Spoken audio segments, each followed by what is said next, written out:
Bavandimwe yo muri Kristo Yesu, twongeye guhurira kuri platform Umucyo w'Isabato. Nongeye kukuramutsa mu izina ry'Umwami wanjye Yesu Kristo. Ubuntu n'amahoro Imana itanga bibane nawe. Ndongeye ngize amahirwe atangaje yo kongera kwibona ndi muzima, kandi ngize amahirwe yo kongera kubana nawe mu kiganiro cy'uyu munsi.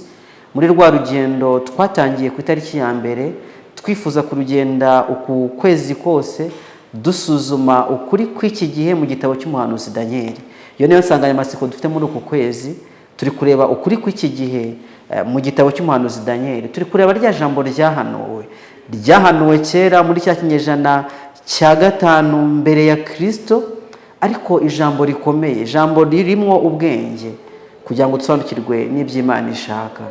Hari amagambo dusoma mu kabiri rwa Petero igice cya 19 ngo hari ijambo ryahanuwe rirushaho gukomera, kandi abantu b'Imana bazaba bagize neza nibaryitaho, kuko rizababera nk'itabaza muri kacu z'umwijima rigakesha ijoro, kugeza aho inyenyeri yo mu ruturuturu izabandurira mu mitima yacu. Iryo ni ryo jambo rero turi kuganira, kandi nkomeje kukwinginga ngo wumvire ijwi ry'Uwiteka rivugira muri nge, nibwo uzamererwa neza kandi ubugingo bwawe nibwo buzarama. Dusuzumana ukuri kw'iki gihe mu gitabo cy'umuhanuzi Daniel. Tumaze iminsi tureba iby'abantu b'Imana bari muri Babuloni igihe cyashize. Ejo twarebanye Daniel igice cya 3, kandi tugiye kongera turebe muri Daniel igice cya 3. Nyamara uyu munsi tugiye kuvana amaso ku byahise, turebe ibiriho. Mbese Daniel igice cya 3 hari ishusho iri kuduha kubiriho uyu munsi. Tugiye kuganirira ibyishushanyo cy'inyamaswa nk'uko cyahanuwe mu byahishuwe. Naho ngaho turi butinde. Mbere yuko turambura ibyanditswe byera kugira ngo dutangire, reka mbanze nicishe bugufi imbere y'Imana mfatanije nawe maze dusenge. Data wa twese uhoraho, umwami wacu, turagushimiye. Tugushimiye kugira neza kandi bazazohoraho iteka ryose. Tugushimiye ko uduhaye amahirwe yo kurambura ibyanditswe byera kugira ngo twumve ubushake bwawe. Tugiye kwiga ibintu bikomeye ndetse bigibwaho impaka, ngwino utwiyigishirize. Mwuka wera watanzwe kugira ngo atuyobore mu kuri kose, abane natwe. Niko gusenga kwanjye mu izina ry'Umwami wanjye Yesu Kristo. Amen. Amen. Daniel igice cya 3, amarenga ku byerekeranye n'igishushanyo cy'inyamaswa nk'uko cyanuwe mu byashuwe. Turaje tubyinjiremo. Ndeka twibukiranye icyo twarebye ejo, aho twarebye umugabo witwa Nebukadinezari arema igishushanyo cyari gikozwe na zahabu, cyandaga gusa, cyari gifite ubuhagarike n'ishusho bihuje n'inzozi yari yarose muri Daniel igice cya 2. Nyamara igihe Daniel igice cya 2 yarotaga inzozi, ubu Nebukadinezari ntabwo yarose igishushanyo gikoze muri zahabu gusa, ahubwo cyari gikoze mu mabuye atandukanye agera muri 4. Ariko kugira ngo avuguruze iby'Imana yavuze, yahisemo gufata ibuye ryamushushanyaga ari ryo ry'izahabu, yiyemeza ko cya gishushanyo cyose agomba kugikora muri zahabu, kugira ngo agaragaze yuko ubutware bwe butazahanguka iteka ryose. Nuko cya gishushanyo cya zahabu cya Nebukadinezari kiragenda gihagarikwa mu kibaya cya Dura. Ndagira ngo nongere nsome amagambo makeya twabonye ejo muri Daniel igice cya 3. Ndasoma imirongo mikeya ibanza, ndetse ndasoma imirongo 2 yonyine. Baratubwiye ngo umwami Nebukadinezari yakoze igishushanyo cy'izahabu, uburebure bwacyo bwari mikono 60, ubugari bwacyo bwari mikono 6, agihagarika mu kibaya cya Dura mu gihugu cy'i Babuloni. Nuko umwami Nebukadinezari atuma abantu bo guteranya abatware b'intebe n'ibisonga byabo, n'abanyamategeko n'abacamanza n'abanyabigega n'abajyanama n'abirutsi n'abatware bose bo mu bihugu byaho, ngo baze kweza icyo gishushanyo umwami Nebukadinezari yari yahagaritse. Ayo magambo reka bariho dutekerezaho. Mbega igishushanyo cyahagaritswe mu kibaya cya Dura cyari giteye dute? Ndagira ngo nkubwire yuko igihe dusuzumye aya magambo dusoma muri Daniel igice cya 3, tubona icyitegerezo cy'ibyerekeranye n'ikimenyetso cy'inyamaswa ndetse n'igishushanyo cy'inyamaswa kivugwa mu byahishuwe igice cya 13. Hari ingingo z'ingenzi aya masomo ahuriyeho. Icyambere, nka Nebukadinezari ku mperuka y'ibihe hazabaho igishushanyo cy'inyamaswa. Igishushanyo kizasabwa yuko bagenza gute, baramya. Igishushanyo kizaremwa kandi kizaremwa n'inyamaswa. Nka Nebukadinezari nuko bizagenda. muri Babuloni y'igihe cyashize habayeho umwami washushanyijwe n'inyamaswa y'intare, tuzabibona muri Daniel igice cya 7. kandi mu bihe biheruka nk'uko byanuye muri Byahishuwe igice cya 13 uhereye ku murongo wa 11 kugeza wa 18, tubona yuko hari indi nyamaswa izayobora isi, kandi iyo nyamaswa nayo izagenza gute? Izarema igishushanyo. Icya kabiri, muri izi nkuru zombi abantu bahatiwe kuramya igishushanyo batakiramya bakicwa. Twarabibonye ejo, twabitinzeho yuko hari itanura ry'umuriro ugurumana cyane wari witeguriwe abantu bari bwange kuramya igishushanyo Nebukadinezari yari yahagaritse, kandi turaje tubyinjiremo muri Daniel igice cya 13 naho hatubwira yuko icyo gishushanyo kizicisha abatakiramya bose. Birasa rero icya gatatu, nka Nebukadinezari umutegeka ufite ububasha buruta ubw'abandi ku isi, niwe uzagerageza guhatira abantu kuramya kw'ikinyoma biciye mu bizakurikira gushyirwaho no kutemera kuramya igishushanyo cy'inyamaswa. Iri tegeko rizatangwa n'abategetsi b'isi, kandi umutegetsi ufite ijambo kuruta abandi niwe uzatanga iri tegeko. Burya abantu bajya bagerageza kwibeshya. Nigeze kumva kandi maze iminsi mbyumva bavuga bati hari itorero riri kurema igishushanyo, itorero rya Laodikiya riri kurema igishushanyo. Ariko ibyo ntabwo ari ukuri. Igishushanyo kigomba kuremwa n'ubutegetsi bwa politike, kandi ubu butegetsi nibwo buzatanga itegeko rya mbere ryo kugenza gute, ryo kuramya kiriya gishushanyo. Nk'uko byagenze rero mu gihe cya Nebukadinezari, umwami wategekaga ibihugu byinshi cyane bamaze kuturondorera, niwe watanze itegeko yuko baramya icyo gishushanyo, kandi ni nawe wategetse yuko kiremwa. Nuko rero niko bizongera kugenda. Inyamaswa n'ubundi ni ubutegetsi, twakomeje kubivuga mu byanditswe byera. Inyamaswa ishushanya ubutegetsi. Inyamaswa yaturutse mu gitaka izarema igishushanyo, kandi icyo gishushanyo izarema niyo izategeka yuko bagenza gute, bakiramya. Icya kane, muri Daniel igice cya 3 hari itanura ry'umuriro ugurumana, kandi mu Byahishuwe igice cya 13 dusoma ku murongo wa 13 ko nanone hari umuriro ugurumana, ndetse ngo wavuye mu ijuru. Niko Ibyahishuwe igice cya 13 hatubwira. Icya gatanu, umubare w'igishushanyo muri Daniel ni 666, naho mu Byahishuwe igice cya 13 umubare w'inyamaswa ni 666. Bifitanye isano ya bugufi, niyo mpamvu dukwiye kubyitaho. Izi ngingo rero uko tumaze kuzirondora ari 5 ziraduhamiriza ko hari isano ikomeye hagati ya Daniel igice cya 3 ndetse n'ibyerekeranye n'igishushanyo cy'inyamaswa hamwe n'ikimenyetso cy'inyamaswa bivugwa mu Byahishuwe igice cya 13. Inkuru yo muri Daniel igice cya 3 iratanga inyifato ikwiriye ku mibereho ya Gikristo igihe bazaba bugarijwe n'iteka ryo gupfa ryashyizweho n'inyamaswa mu Byahishuwe igice cya 13. Ikizaba ku mperuka y'ibihe, ndagira ngo mvuge ko ari ibibi, kandi bibi bibiri by'impanga, ari byo kuramya kw'agahato kandi kuramya kw'ikinyoma, nk'uko byabaye mu gihe cy'abagaragu b'Imana Saduraka, Meshake na Abedenego igihe umwami Nebukadinezari yari ari ku ngoma. Bantu b'Imana, ejo twaganiriye inyifato ikwiriye abantu b'Imana. Ejo twabonye abantu biyemeza kuba bapfa kugira ngo bakore icyaha, kandi twasanze ariyo nsanganyamatsiko, ari icyo cyifuzo gikwiriye kuba kuri buri mukristo wese, yuko avuga ati aho gukora icyaha napfa, ndashaka gupfa ntarakora icyaha.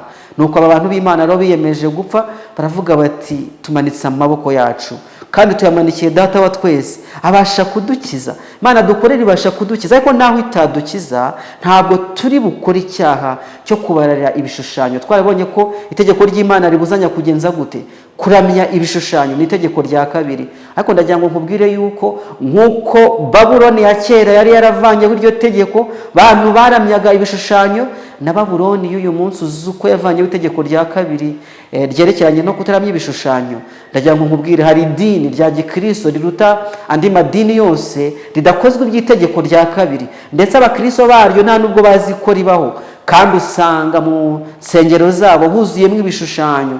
Ibyo bishushanyo cyakora babyita amazina meza, bamwe bakitwa ba Petero, abandi bakitwa Mariya, ibindi bikitwa ba Simoni, n'ibindi ndetse n'ibya Yesu. Bagerageza kurema ibishushanyo, ariko itegeko ry'Imana ryavuze ngo iki? Ryaravuze ngo ntukiremere ibishushanyo bibajwe, byaba ibisa n'ishusho iri hejuru mu ijuru, cyangwa se ibyo dusobanukiwe hano mu isi, cyangwa se ibiba munsi y'ubutaka hasi mu mazi. Ibyo byose ntukagire ishusho wibwira kurema kandi ntukayikubita imbere. Ariko hariho idini ya gikristo kandi tuzabibona neza yuko ari ihagarariye Babuloni y'iki gihe. Iyo ngiyo yo ntabwo ikozwa iri tegeko, n'ubundi ishyize imbere kuramya ibishushanyo, kurema ibishushanyo. Ariko inshuti z'Imana, ni itegeko riturutse ku Mwami Imana kandi ni itegeko rikomeye. Twariganiyeho mu gihe cyashize, wongera ugenda urebe iby'ubuntu n'amategeko twakomeje kuganira, uraza kubona tuganira ku itegeko rya kabiri tuvuga ngo ntukabemere ibishushanyo bibajwe. Rero hari isano ikomeye. Tumaze kurondora ibintu 5 bigaragaza yuko bya bintu bifitanye isano ya bugufi. Nanone kandi muri Daniel igice cya 3 haduha ishusho yagutse y'igikurikira kwivanga kw'idini y'ikinyoma n'ubutegetsi bwite bwa leta. Ese wambwira gute ko Nebukadinezari yashyizeho iteka kandi ari umwami utegeka ibya politike, ariko iteka agiye gushyiraho n'iteka ryerekeranye no kugenza gute no kuramya? Uyu Nebukadinezari yakoresheje itegeko, amaze akoresha ububasha bwe kandi ububasha bwa leta mu guhatira abantu kuramya kw'ikinyoma. Iki ni ikigeragezo gikomeye tugiye guhura nacyo. Tuzabona abategetsi b'ubutegetsi bwite bwa leta, abanyapolitike bahatira abantu kuramya, bababwira amabwiriza y'uburyo bakwiriye gusenga. Ibyo bintu bizaba biteye ubwoba, kandi abantu bakwiye kumenya yuko byahozeho kera, ndetse bakigana inyifato y'abantu b'Imana mu gihe gisa nk'icyo, barebeye kuri ba Saduraka, Meshaki na Abedenego bakwiye guhagarara. Nshuti zanjye, Nebukadinezari yakoresheje iteka, akoresha ububasha bwite bwa leta mu guhatira abantu kuramya kw'ikinyoma. Reka twite kuri izi ngingo rero zikomeye. Icyambere, umuyobozi w'isi yose arahatira abantu kuramya kw'ikinyoma. Ndagira kuvuga ko Nebukadinezari yari umwami ukomeye cyane mu bami babayeho. Tuzamuganiraho ndetse n'ejo tureba iby'umwami Nebukadinezari n'ubwami bwe. Yari umwami ukomeye cyane kandi yategekaga hafi isi yose. Isi yari izwi muri icyo gihe yari mu maboko ye. Nuko rero umuyobozi uyoboye isi yose usa nkaho ari we arbitre w'isi, arahatira abantu kuramya kandi kuramya kw'ikinyoma. Icyo ni ikintu cya mbere dukwiye kuzirikana muri ibi bintu. Icya kabiri ni ikigeragezo cy'isi yose. It's the global test. Ni ikigeragezo kizagera ku bantu bose, ndetse n'Abanyarwanda nabo. Biratangaje cyane kandi abantu b'Imana bakwiye kubyitaho. Icya gatatu, uku kuramya ni ukuramya kw'agahato. Ukuramya kw'agahato, kandi uku kuramya kw'agahato kuratera kwica rimwe mu mategeko y'Imana. Nshuti zanjye, amategeko y'Imana twakomeje kuyaganira. Tumaze iminsi itari mike tuganira amategeko y'Imana nk'uko yatanzwe ku musozi Sinayi ahawe Mose ku bisate 2 by'amabuye. Twagenze itegeko ku rindi. Nuko rero ayo mategeko twasanze mu Kuva 20 uhereye ku murongo wa 3 kugeza wa 17. Muri iri teka rya Nebukadinezari tubona itegeko rya kabiri ryari ryibasiwe. Basabwe kuramya igishushanyo, kwikubita imbere y'igishushanyo. Kandi igihe tugiye mu gitabo cy'ibyahishuwe tubona uburyo ubasha bw'inyamaswa nabwo bugomba kurangwa n'izi ngingo zose uko ari 3. Kumva neza rero iki gitabo cya Daniel bizadufasha gusobanukirwa igitabo cy'ibyahishuwe mu buryo bukomeye cyane. Imana ifashe nge nawe kugira ngo twongere twishimire ukuri kw'iki gihe nk'uko kwatanzwe mu byanditswe byera mu buryo bw'umwihariko mu gitabo cy'umuhanuzi Daniel. Kandi igitabo cy'umuhanuzi Daniel ndagikunda cyane kuko umugabane wa mbere ubanza kunyereka uko nkwiriye kwifata igihe ibintu bimeze bityo, kandi umugabane wa kabiri ukanyereka uko ibintu bizagenda. Ubu ngubu turi kureba inyifato dukwiriye kugira igihe ibintu bimeze bityo. Nyamara mu mugabane wa kabiri tuzongera dusuzume twitonze uko ibintu bizaba bimeze. Tuzabireba mu buryo bw'umwihariko, ariko kandi reka turungurukeho gatoya uko ibyari byisatiriye abana b'Imana Saduraka, Meshaki na Abedenego ari byo bidusatiriye natwe. Dusoma amagambo akomeye cyane aboneka muri Bible Commentary volume ya 7 ku ipaji 976. Aya magambo uyiteho cyane. Baratubwiye ngo amateka azongera kwisubiramo, yobokamana ry'ikinyoma rizashyirwa hejuru. Umunsi wa mbere w'icyumweru wari umunsi w'imirimo kandi utejejwe, uzashyirwaho kuba igishushanyo cya Babuloni. Amahanga yose, indimi zose n'abantu bose bazahatirwa kuramya iyi sabato mpimbano. Uyu ni umugambi wa Satani wo gutesha agaciro umunsi washyizweho n'Imana, ugahabwa isi urwibutso rwo kurema. aya ni amagambo akomeye, kandi aya magambo nshuti zanjye ni insanganyamatsiko y'iyi platform Umucyo w'Isabato, ni ukugira ngo abantu badatungurwa n'umugari ugiye kubaho, badatungurwa n'ikigeragezo cy'isi yose kigiye kwaduka. Maze kukubwira ko iki kigeragezo kizaba ari cy'isi yose, isi yose igiye guhatirwa, kandi umutegetsi uyoboye iyi si agiye guhatira abantu ikintu kidasanzwe, ikigeragezo kireba isi yose, kandi ikigeragezo kirimo agahato ko kuramya kw'agahato, kandi kuramya kugendereye kwicara rimwe mu mategeko 10 y'Imana. Igihe abantu b'Imana bari muri Babuloni bari bahatiwe kwica itegeko rya 2, vuba bidatinze isi yose igiye guhatirwa kwica itegeko rya 4, itegeko rifitweho insanganyamatsiko kuri iyi platform Umucyo w'Isabato. Itegeko ritubwira ngo wibuke kweza umunsi w'Isabato, mu minsi 6 ujye ukora, abarikoramo imirimo yawe yose. Ntukagire umurimo wose ukora wowe ubwawe, cyangwa umuhungu wawe, cyangwa umukobwa wawe, cyangwa umugaragu wawe, cyangwa umuja wawe, cyangwa itungo ryawe, cyangwa ikindi cyose cyawe. Nyamara abantu bateshutse kuri aya mategeko. Itegeko kandi tubwira impamvu yabyo, uzongere nanone ubisuzume, kandi uzakomeze kubana natwe, tuzashaka kubyimbika turebe nabe gifite agaciro cyangwa bitagafite. Jambo ry'Imana igihe nsomye byahishuwe igice cya 13, igice cya 13 cy'ibyahishuwe niho turi. Ndagira ngo tujye kuharambura, tugire amagambo tuzirikanamo. Byashuwe igice cya 13 atubwira haduka inyamaswa ivuye mu nyanja, kandi iyo tugeze ku murongo wa 11 atubwira inyamaswa yavuye mu gitaka. Reka mbere ku murongo wa mbere, njyagara ku musenyi wo ku nyanja, ngiye kubona mbona inyamaswa iva mu nyanja ifite amahembe 10 n'imitwe 7. Kwa membe yayo hariho ibisigo 10, no ku mitwe yayo hariho amazina yo gutuka Imana. Iyo nyamaswa nabonye yasaga n'ingwe, amajanja yayo yasaga n'ayaruko, akanwa kayo kasaga n'ak'intare, cya cyoka cy'imbaraga zacyo n'intebe yacyo y'ubwami n'ubutware bukomeye. Nuko mbona umwe mu mitwe yayo usa n'ukomeretsa uruguma rwica, ariko urwo ruguma rwawishe rurakira. Abari mu isi yose bakurikira iyo nyamaswa bayitangarira, baramya icyo kiyoka kuko cyayo nyamaswa ubutware bwacyo, baramya n'iyo nyamaswa bati ninde uhwanye n'iyi nyamaswa kandi ntubasha kuyirwanya. Ihabwa akanwa kavuga ibikomeye n'ibyo gutuka Imana, ihabwa no kurama ngo imare amezi 42, ibumburira akanwa kayo gutuka Imana no gutuka izina ryayo n'ihema ryayo n'ababa mu ijuru. Ihabwa kurwanya abera no kubanesha, ihabwa no gutwara imiryango yose n'amoko yose n'indimi zose n'amahanga yose. Murongo wa 8 wuca w'akarongo, abari mu isi bose bazayiramya, umuntu wese izina rye ritanditswe mu gitabo cy'ubugingo cy'umwana w'intama watambwereye ku kuremwa kw'isi. Murongo wa 9 nawo uhiceho akandi karongo, ufite ugutwi niyumve. Nshuti yanjye nagira ngo nkurarikire gutega amatwi, kandi Imana iguha amatwi y'umwuka abasha kumva ibi bintu. Ibi bintu ntabwo ngiye kubijyamo kubera yuko nagambiriye yuko mu mugabane wa 2 aribwo tuzimbika ngo turebe imikorere y'iyi nyamaswa, imikorere ya Babuloni y'iki gihe.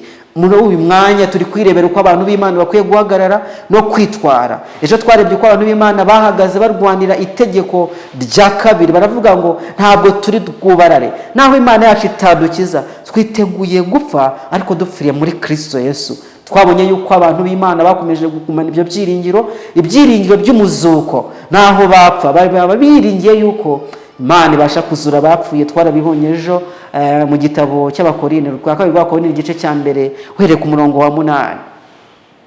Ufite ugutwi niyumve, ufite ugutwi niyumve. Nshuti zanjye, tubwirwa undi muburo uteye ubwoba dusanga mu Byahishuwe igice cya 14, ni igice gikurikira iki ngiki. Hatubwira iki se? Reka some umurongo wa 9. Hatubwira iby'ubutumwa bwa marayika wa 3. Marayika wa 3 akurikira avuga ijwi rirenga ati, umuntu naramya inyamaswa n'igishushanyo cyayo.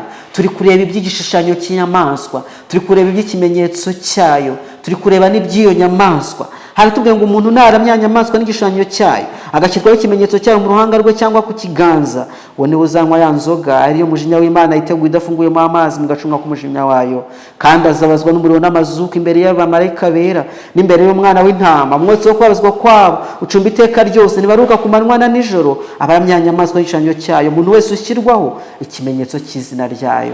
Kandi umurongo wa 12 avuga ngo aho niho kwihangana kw'abera kuri, bitondera amategeko y'Imana bakagira kwizera nko kwa Yesu.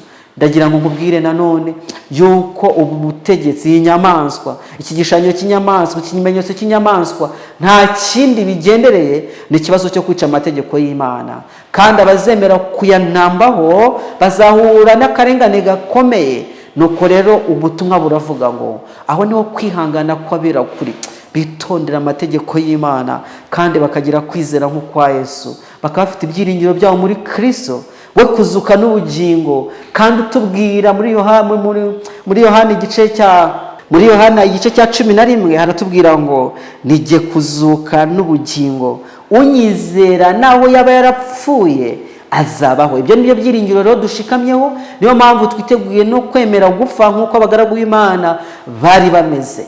Nyamara abantu bazanga kwemera iyi nama, turabwirwa akaga gakomeye cyane kazabageraho, nuko bazashyirwaho ikimenyetso cy'inyamaswa. Kandi umuntu narabya nyamaswa n'igishushanyo cyayo akemera gushyirwaho ikimenyetso cy'izina ryayo, uwo nguwo niwe uzanywa ku nzoga, niyo mujinya w'Imana witeguwe udafunguye mu amazi, kandi azabazwa n'umuriro n'amazuku imbere y'abamarayika bera n'imbere y'umwana w'intama. Ikimenyetso cy'inyamaswa. Ikimenyetso cy'inyamaswa mbese ni ikihe? Reka dusome mu Byashiwe igice cya 13 nanone umurongo wa 16, hatubwira ngo itera bose aboroheje n'abakomeye, abatunzi n'abakene, abambata n'abumudendezo gushyirwaho ikimenyetso mu kiganza cy'iburyo cyangwa hehe cyangwa mu ruhanga. Amagambo atangira se atubwira ngo icyo nyamaswa yavuye mu gitaka niyo yaremye igishushanyo. Hatubwira ngo iki? Murongo wa 11, nuko mbona indi nyamaswa izamuka iva mu butaka, yo yari ifite amahembe abiri nk'ay'umwana w'intama, ivuga nk'icyoka, itegekesha ububasha bwose bwa nyamaswa ya mbere mu maso yayo, ihata isi n'abayirimo ngo baramye ya nyamaswa ya mbere yakize uruguma rwayishe, kandi ikora ibimenyetso bikomeye, imanura umuriro uva mu ijuru ugwa mu isi mu maso y'abantu. Ibyo twabibonye. Iyobesha abari mu isi ibyo bimenyetso yahawe gukorera imbere ya nyamaswa, ibabwira kurema igishushanyo cya nyamaswa yari ikomerekejwe n'inkota ikabaho, irema igishushanyo cy'inyamaswa. Yabagwa icyo gishushanyo cy'inyamaswa guhumeka ngo kivuge kandi cyicishe abatakiramya bose. Inkota iraje. Maze umurongo wa 16, itera bose aboroheje n'abakomeye n'abatuzi n'abakene, ab'umudendezo n'ab'imbata gushyirwaho ikimenyetso ku kiganza cy'iburyo cyangwa mu ruhanga, kugira ngo hatagira umuntu wemererwa kugura cyangwa gutunda keretse afite icyo kimenyetso cyangwa izina rya nyamaswa cyangwa umubare w'izina ryayo. Reka nivugire iby'ikimenyetso cy'inyamaswa, reka nivugire ibihabanye n'amategeko y'Imana abantu bazasabwa kumvira. Tumaze gusoma amagambo avuga yuko izatera bose aboroheje n'abakomeye kugira ngo bashyirweho ikimenyetso ku kiganza cy'iburyo cyangwa mu ruhanga. Umurongo wa 17, kugira ngo hatagira umuntu wemererwa kugura cyangwa gutunda keretse afite icyo kimenyetso cyangwa izina rya nyamaswa cyangwa umubare w'izina ryayo. Mbese ibyo bintu birakomeye, ni ibintu birimo iteka riteye ubwoba, ni ibintu bizakora kunda, ni ibintu bizaba birimo iterabwoba ridasanzwe, agahato gashishana ku buryo nta n'uzemererwa kugura cyangwa kugurisha keretse afite icyo kimenyetso. Kandi batubwiye yuko iyo nyamaswa, icyo gishushanyo kugenza gute? Guhumeka kugira ngo kivuge kandi cyicishe abatakiramya bose. Hazaba hari mu inkota. Icyo gihe rero hazaba hari gahunda ebyiri. Hazaba hariho kuramya umuremyi, tubwirwa mu Byashiwe igice cya 14 umurongo wa 7, hatubwira ngo muramye yaremye ijuru n'isi n'inyanja n'amasoko. Hazaba hariho no kuramya inyamaswa. Nshuti zanjye, ufite ugutwi niyumve, ufite ugutwi niyumve. Ikimenyetso cy'inyamaswa mu minsi ishize byaravuzwe ndetse birahwihwiswa cyane, nabigarutseho mu minsi ishize, bivugwa yuko urukingo rwa COVID-19 rwifitemo ikimenyetso cy'inyamaswa. Abantu benshi bemera kujya mu kaga, barashikama bati ntabwo tugomba gushyirwamo ikimenyetso cy'inyamaswa. Andi makuru agenda avuga yuko ari za microchip n'ibindi. Babagabo b'abaprotestani bo mu bushize bongeye kubigarukaho, nubwo ari ukuri kuvanze n'ibindi binyoma byinshi batubwiye. Ariko iki kimenyetso cy'inyamaswa mbese ni COVID-19? Mbese ni ingingo zayo? Mbese ni za microchip? Mbese ni irangamuntu y'ikoranabuhanga iri kuvugisha abantu amagambo menshi? Mbese ni faranga ry'ikoranabuhanga rigezweho turi hafi kubona batuzanira? Oya, ntabwo ari ibyo rwose. Ariko kandi abantu b'Imana bakwiye kwitonda igihe ibintu biri kwaduka. Erega ibintu bifite umugambi wabyo. None se kubera iki nyine faranga ry'ikoranabuhanga? Kubera iki se irangamuntu y'ikoranabuhanga? Ibintu byose birimo birajya muri systeme kugira ngo akagahato kazakundi. numvaga bitakunda, ntabwo nabonaga formule yabyo niba umuntu yabuzwa kugura cyangwa kugurisha. Kandi nk'uko abakurambere bacu babigenzaga, umwe yaratwaraga ibishyimbo bakamuha amashaza, undi agatanga inka bakamuha umurima, ubucuruzi bugakomeza gutyo.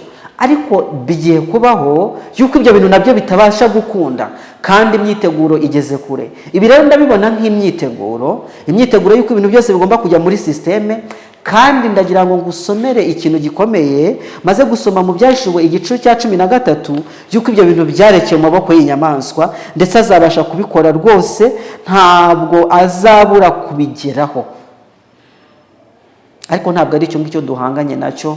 Ejo nibwira yuko nigeze nibaza ntese ni kuki abantu b'Imana ba Saduraka, Meshake na Abedenego bemeye kujya mu kibaya cya Dura, bakabona invitation, bakamenya ibigiye kuhakorerwa, ariko bakemera. Itegeko ry'umwami ryari ryavuze ngo abatware bose bagomba guterana mu kibaya cya Dura. Ntabwo ibyo bibazo bigeze babyibazaho ba Saduraka, Meshake na Abedenego. Imyiteguro yose yabayeho yo kugira ngo kuramya kw'ikinyoma kuze gukorerwa mu kibaya cya Dura babigendanyemo. Baragenda bagera mu kibaya cya Dura nk'uko itegeko ry'umwami ryari ryavuze, kandi icyo gihe nta tegeko ry'Imana ryari ryagapfa. Ariko igihe itegeko ry'Imana ryari risabwe kwicwa, ntabwo bemeye kubikora. Kandi umwami yabahaye andi mahirwe ya kabiri ati mbese nimwe mwabyitumye, noneho nimwongera kumva bino bivuga mwobarare, biraba ari byiza cyane, ariko nimwanga muragerwaho n'akaga gashishana. Maze barasubiza bati nta mpamvu yo kurushya umwami, ntabwo turi bupfukame rwose. Imana yacu dukore ibasha kudukiza, ariko kandi naho izatadukiza ntabwo twiteguye gupfukama.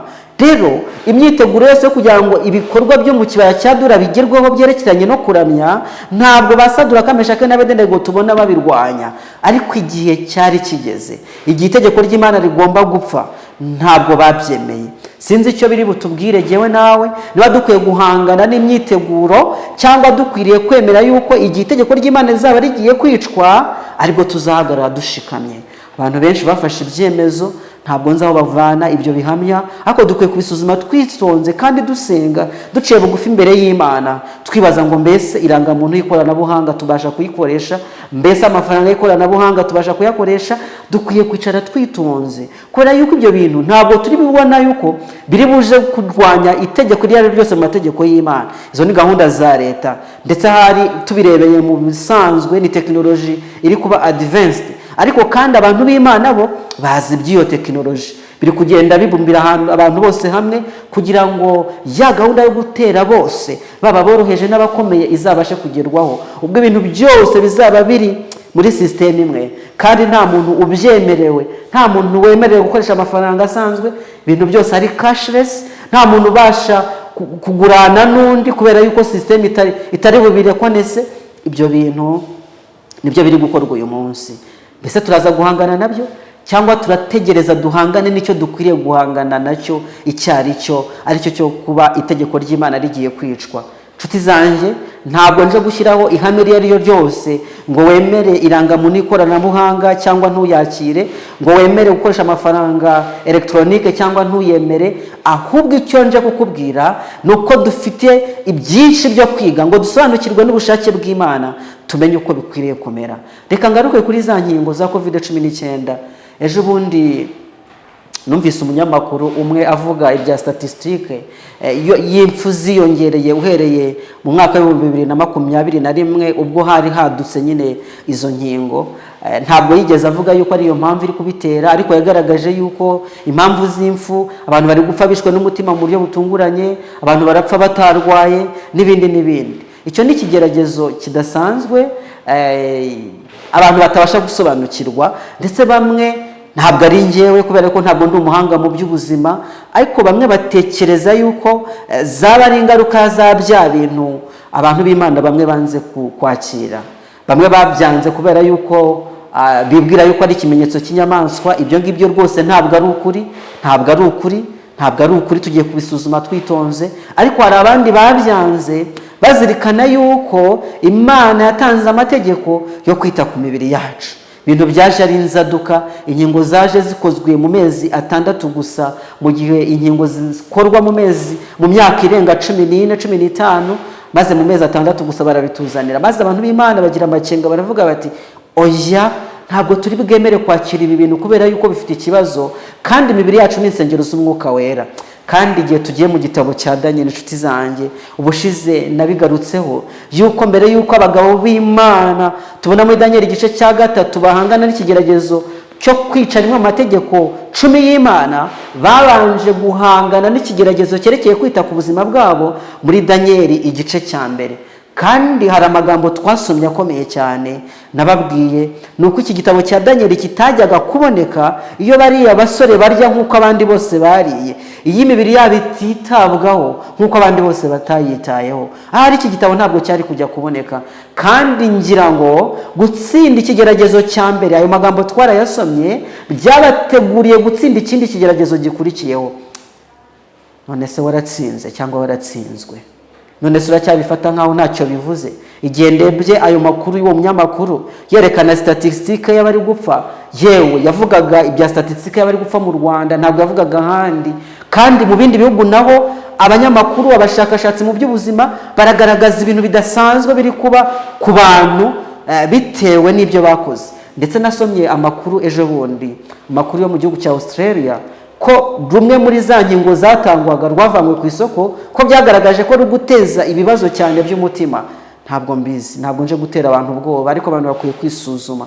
Mbese ko ikigeragezo cyo kuramya gishobora kuba kigomba kubanzirizwa n'ikigeragezo cyerekeranye no kwita ku buzima bwa muntu, uhagaze ute? Imana ifasha abantu b'Imana cyane kugira ngo batagira ibyo birengagiza, kubera yuko hariho ikimeze nka movement kigamije gusenya abantu bashishikariye kwita ku biri kwaduka, bavuga bati isabato, amategeko y'icyumweru naza tuzababwira, tuzamenya ibigiye kuba, maze tubabwire mwitegure. Ariko se amategeko y'icyumweru ko azabanzizwa n'ibindi bintu bidasanzwe? Mbese ibyo ntuzatungurwa wamaze kugotwa nta kindi uri bubashe kurenzaho? Imana ifasha abantu b'Imana kugira ngo barusheho kuba maso mu gusenga no kwiga ijambo ry'Imana no kwirinda, kugira ngo hatabaho gutungurwa, bakazashiduka bashyizweho ikimenyetso cy'inyamaswa kandi batabyifuzaga rwose. Byashu igice cya 13 umurongo wa 18. Aha niho ubwenge buri, aha niho ubwenge buri. Ubu bwenge dukwiye kubusaba Imana, kandi n'isezerano Imana yasezeranye.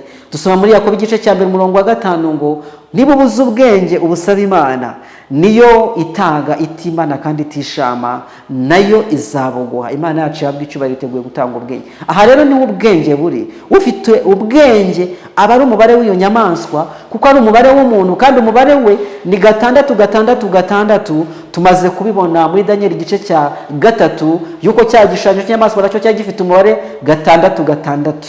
Nuko rero uyu mubare uratangaje kandi dukwiye kwitaho. Mbese 666 bisobanuye iki?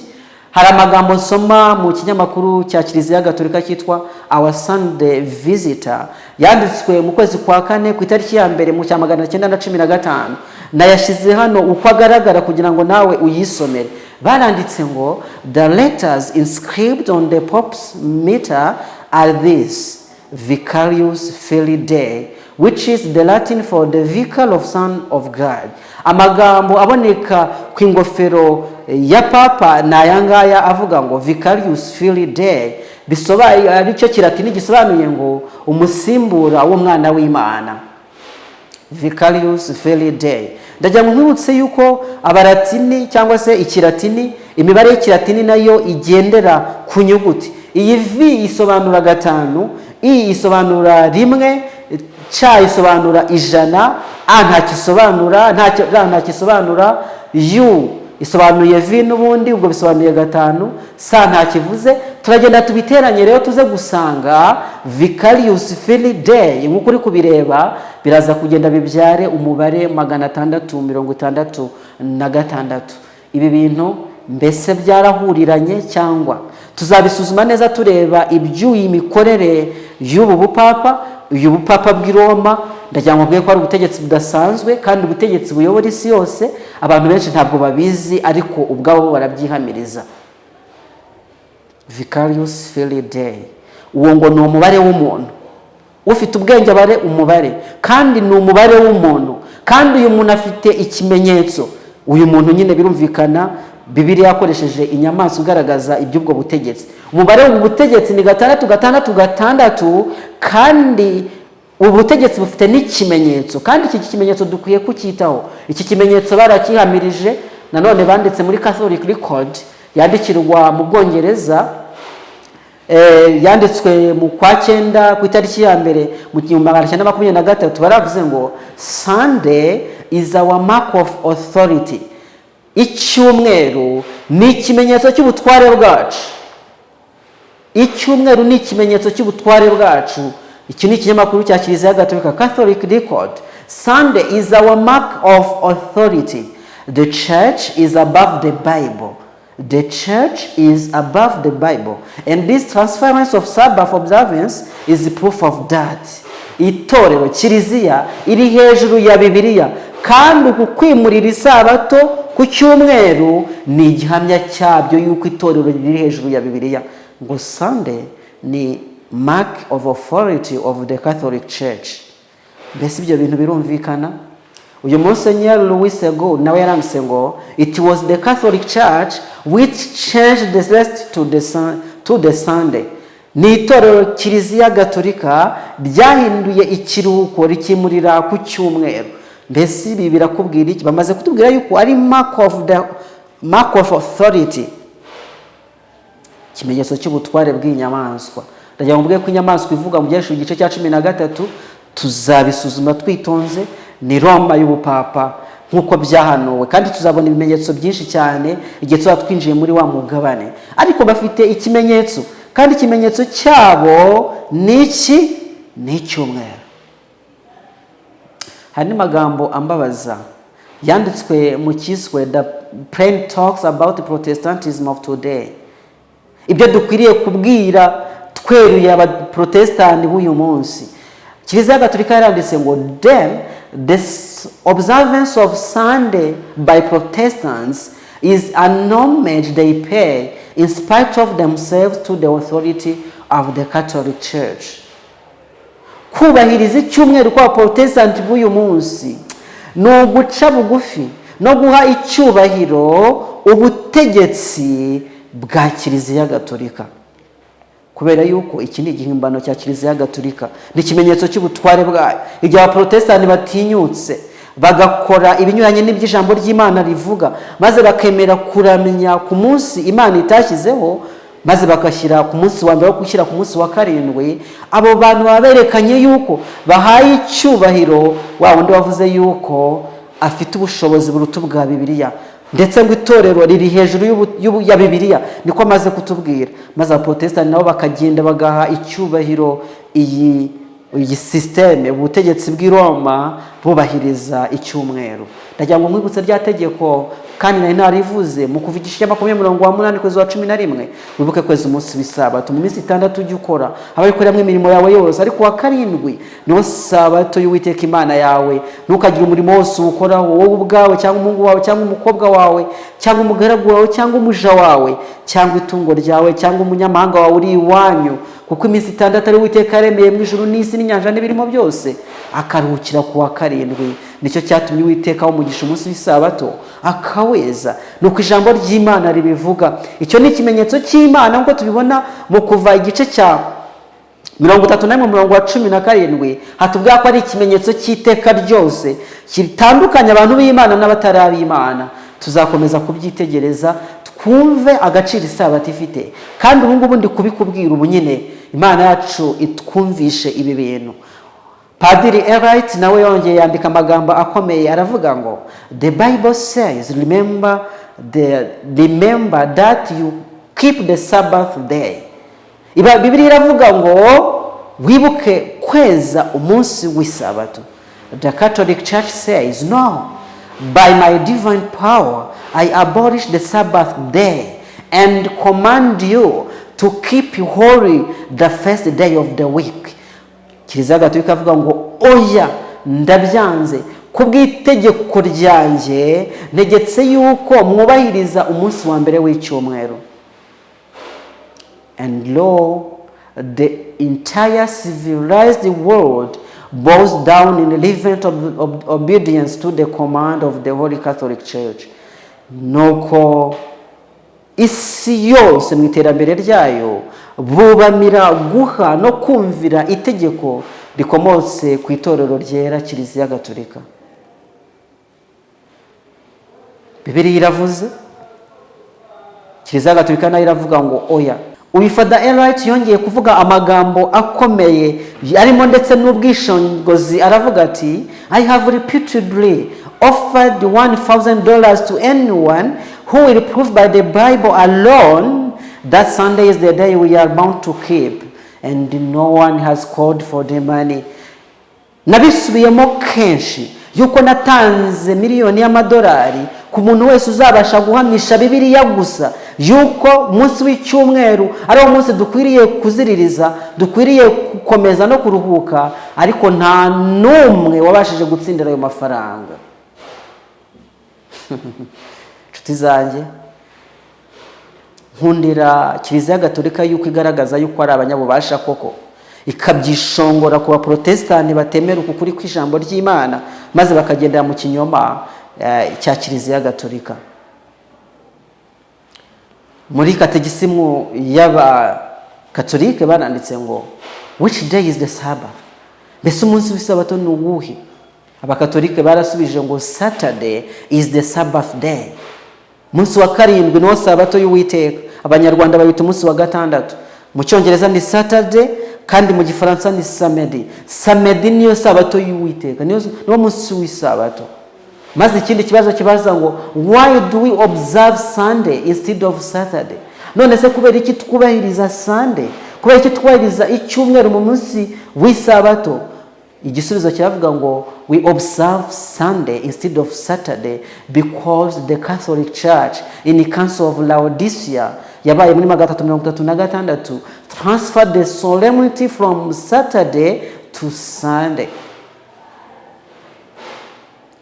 Twubahiriza icyumweru mu mwanya wo kubahiriza isabato kubera ko itorero Gatolika mu nama yabereye i Laodicea muri 336 yahinduye ukwera kw'isabato ikuvana ku wa karindwi igushyira ku wa mbere ari wo ku cyumweru w'Abanyarwanda. Ikibazo kindi kirabaza ngo have you any other way of proving that the church has power to institute festivals of precept? Mbese mwaba mufite uburyo bwo guhamya yuko itorero rifite ububasha bwo guhindura amategeko n'ibyategetswe? Igisubizo nacyo baragitanze. Had she not such power, she could not have done that in which all modern religionists agree with her. She could not have substituted the observance of Sunday, the first day of the week, or the observance of Saturday, the seventh day of the week, a change for which there is no scriptural authority. Bari babashije ngo mbese mwabasha kugaragaza impamvu, mwaba mufite ibihamya bifatika yuko itorero bifite ububasha bwo kugira icyo buhindura amategeko ndetse n'ibyategetswe? Basubiza bati iyo buba butabifite ntabwo abanyamadini b'uyu munsi bose baba bemeranywa naryo yuko bafashe umunsi wa karindwi ukwera kwayo bakakwimira ku munsi w'icyumweru. Nuko rero ukwera ku munsi wa karindwi, umunsi w'isabato, kwahinduriwe ku munsi wa mbere bidatanzwe n'umurongo ari wo wose wo mu byanditswe byera. Catholic Press yanditswe mu 1900 ku itariki 25 z'ukwezi kwa 8 baranditse ngo Sunday is a Catholic institution and its claims to observance can be defended only on Catholic principles. From the beginning to the end of Scripture, there is not a single passage that warrants the transfer of the weekly public worship from the last day of the week to the first one. Icyumweru ni igihangano cya Kiliziya Gatolika kandi kuyubahiriza bibasha guhamirizwa gusa, bibasha gusobanurwa gusa n'amahame itorero gatolika rigenderaho. Uhereye ku itangiriro ry'ibyanditswe byera ukageza ku iherezo, nta murongo n'umwe ubasha guhamya uguhinduka, ukwimurira ikiruhuko cyari kiri ku munsi usoza icyumweru ngo kimurirwe ku munsi utangira icyumweru. Nshuti yanjye, ni umuburo ukomeye cyane kandi abanyirabyo nibo bari kubyivugira. Sinzi rero icyo wowe unteze amatwi ubasha kumva muri byo. Reka nongere subiramo amagambo akomeye cyane, nuko tubwirwa itangazo vuga ngo itera bose aboroheje n'abakomeye n'abatunzi n'abakene n'abo mudendezo n'ab'imbata gushyirwaho ikimenyetso ku kiganza cy'iburyo cyangwa mu ruhanga, kugira ngo hatagira umuntu wemererwa kugura cyangwa gutunda keretse afite icyo kimenyetso cyangwa izina rya nyamaswa cyangwa umubare w'izina ryayo. Ni amakuru dukwiriye kwitaho kandi ni umuburo ukomeye ku bantu b'Imana. Barabyiyandikiye nabyo. Umugabo witwa Dr. Millingon yaravuze ngo we may not be able to control the weather. Dushobora kudashobora gukontrola ikirere, but we are going to control Congress in reference to the securing of Sunday laws. Ariko tugiye gukontrola Kongere ku byerekeranye no gushyiraho amategeko y'icyumweru. Maze Archbishop w'i Los Angeles, Ireland aravuga ngo we propose to organize a Sunday Rest League and to erect a guillotine in the United States, in view of which every politician will recognize that he is destined to be politically beheaded if he does not give us the registration we demand. Tugiye gushyiraho league, ihuriro ry'abaharanira ikiruhuko cy'icyumweru, kandi dushyireho guillotine. Guillotine ngira ngo abantu bazi ibijyanye n'impinduramatwara mu Faransa barayizi, icyuma cyakebaga imitwe, kugira ngo tugishyire muri United States, muri Leta Zunze Ubumwe za Amerika, kugira ngo buri munyapolitike wese azirikane yuko agomba kutwumvira, atatwumviye agacibwa umutwe mu bya politike niba tumviye amategeko yacu. Mbese icyo twavuga kuri ibi ngibi ni ikihe? Ko ari bari kubyivugira, bari kuvuga bati we are laboring with all our might to carry the religious Sabbath, which is Sunday, with our right hand, and the civil Sabbath with our left. Hundreds of thousands will receive it as the religious institutions in forehead, all the rest will receive it as the civil institution in the hand. And thus we will carry the whole nation.